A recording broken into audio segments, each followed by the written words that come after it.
Hello everyone, today we're gonna see how to download and install MySQL on Windows.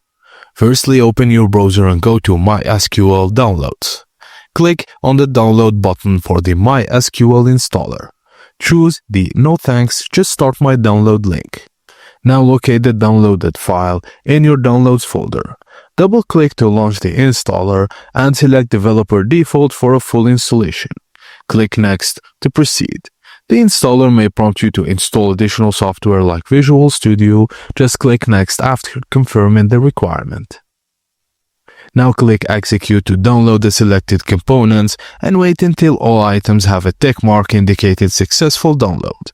Now, click Execute again to start the installation, and after completion, click Next.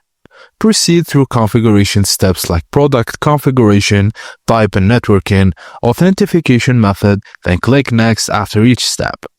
Set a root password and you can create additional users and click Next. Now, click Finish once the installation is done. Now open MySQL command line client or MySQL Workbench for the Start menu. Log in with your root credentials you set earlier, then run this command to see that you should view the MySQL version displayed. And that's it guys, thank you for watching, and please don't forget to like and subscribe for more.